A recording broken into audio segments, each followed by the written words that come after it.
करोड़ों करोड़ों तक की गिनती होती है। और इसी के साथ लोग सवाल उठा रहे हैं कि इसकी गणना कैसे हुई, कैसे पता कि इतने लोग आए। महाकुंभ में कितने लोग नहाए, कितने आए और कितने गए, कितनी की भीड़ है, इसका रोज बुलेटिन आता है। करोड़ों करोड़ों तक की गिनती होती है।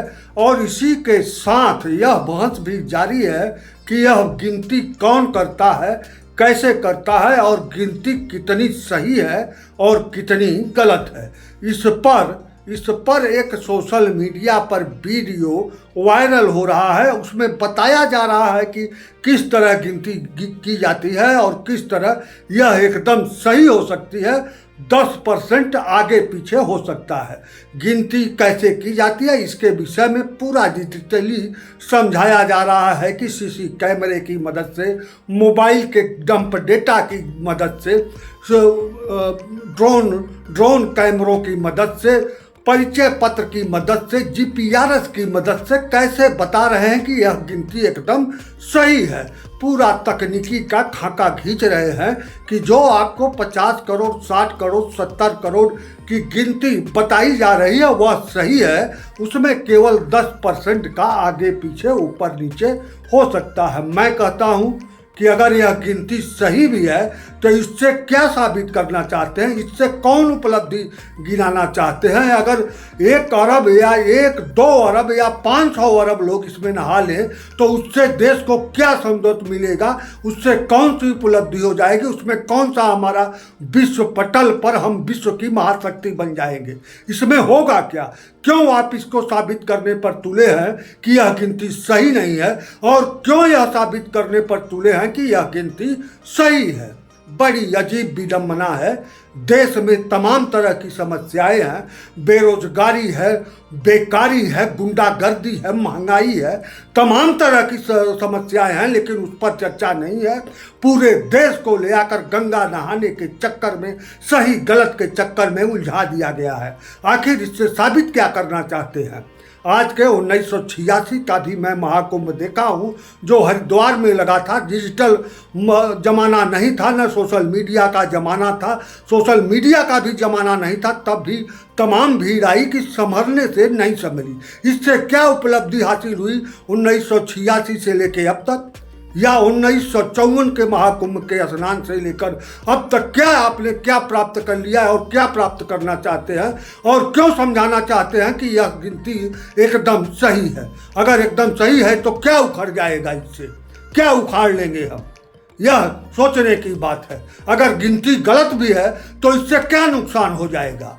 यह सवाल जो सवाल ही नहीं होना चाहिए उसी को मुद्दा बनाया जा रहा है, उसी को सवाल बनाया जा रहा है। सबसे गंभीर बात है कि हमारा ध्यान क्यों एक महान पर्व पर भी ले आकर केंद्रित किया जा रहा है। क्यों इससे आगे पीछे 15 दिनों से 1 महीने से देश को सोचने नहीं दिया जा रहा है। यह मुद्दा है, यह सवाल है। आखिर इससे क्या प्राप्त करना चाहता है देश, और क्या आप इससे देश को देंगे, कौन सी उन्नति देंगे, कौन सी टेक्नोलॉजी देंगे। अगर इतना ही सही आपकी टेक्नोलॉजी गिनती है तो भगदड़ में मरने के बाद उनकी संख्या गिनने में इतना समय क्यों लगा, उसको बताने में क्यों इतना समय लगा। आपका डिजिटल इतना सही है, इतनी गिनती, आप इतने वैज्ञानिक हो गए हैं, तो आप देश की जनगणना यूं में क्यों नहीं करा देते। यूं में करा दीजिए, 1 महीने के अंदर, 5 दिन के अंदर पूरे देश की जनगणना करा दीजिए और उसमें छांट दीजिए कि कौन कौन किस बिरादरी का कितना है जिसकी मांग हो रही है। यहाँ नहीं उखाड़ पाएंगे आप। जहाँ कुछ नहीं उखाड़ना है वहाँ रोज संख्या गिनेंगे और उसका आंकड़ा बताएंगे कि यह सही है, 10% आगे पीछे होगा। वह बजट की तरह इसमें 2% स्वीकार कर रहा है, 3% पीछे गिर रहा है। क्या मजाक है। देश को कहाँ से कहाँ उलझाना चाहते हैं। अब आप सुनिए इनका पूरा वीडियो कि कैसे गिनती एकदम एक्यूरेट की जाती है, केवल 10% आगे पीछे होगा। इनका भी सुन लीजिए। पहले अमृत स्नान में 3.5 करोड़ लोगों ने पार्टिसिपेट किया। अब बहुत सारे लोग सवाल उठा रहे हैं कि इसकी गणना कैसे हुई, कैसे पता कि इतने लोग आए, या इस तरह के आयोजन जब होते हैं तो उनमें कैसे काउंटिंग की जाती है। तो मैं बताना चाहता हूँ कि इसके साइंटिफिक मेथड्स हैं। उन साइंटिफिक मेथड्स के कुछ मैं आपको यहाँ पर एक्सप्लेन करना चाहूँगा कि जैसे CCTV and AI powered video analytics है।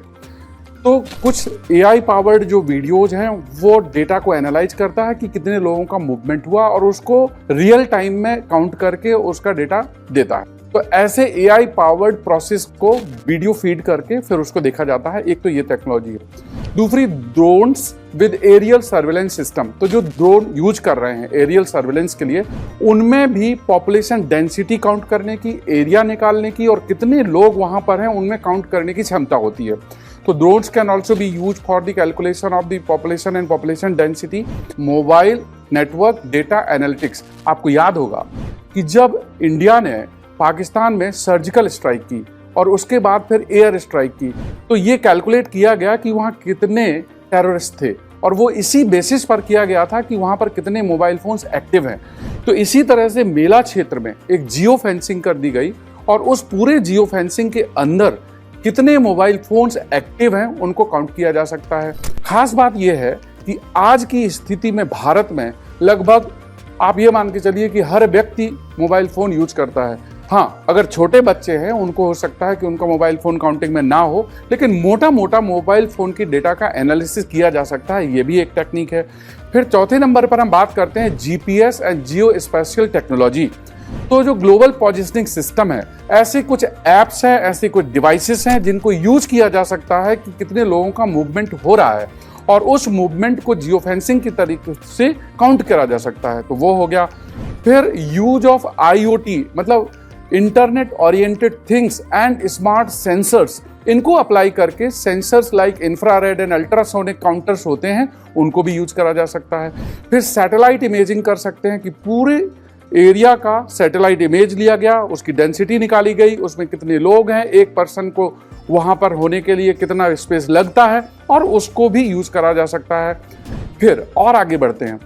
अगर आपको ये देखना है कि कितने आधिकारिक लोग हैं, कितने वहां पर एम्प्लॉयड हैं, कितने वॉलंटियर्स हैं, तो ऐसे लोगों को आई कार्ड दिए गए हैं, उसमें RFID मैकेनिज्म है और उस रेडियो फ्रीक्वेंसी आइडेंटिफिकेशन के थ्रू उनकी अलग से काउंटिंग की जा सकती है। और अगर आपको काउंटिंग करना है तो हम देखते हैं कि कहीं पर आप स्टेशन में जाते हैं तो वहाँ पर भी RFID टैग होता है या फिर बायोमेट्रिक्स होता है, QR कोड होते हैं। तो आज के समय में बहुत सारे मैकेनिज्म हैं, टेक्नोलॉजीज़ हैं जिससे आप पॉपुलेशन काउंटिंग कर सकते हैं। जो लोग सवाल उठा रहे हैं आज कि इतने लोग थे कि नहीं थे, ये डेटा गलत है, तो दोस्तों इसके कैलकुलेशन के मेथड हैं और इसको यूज करके कैलकुलेशन किया जा सकता है। हाँ, अप्रॉक्सीमेशन होगा और अप्रॉक्सीमेशन होना ही चाहिए क्योंकि इतना एक्यूरेट काउंट करना पॉसिबल नहीं है, but with ±10% variation it can be done.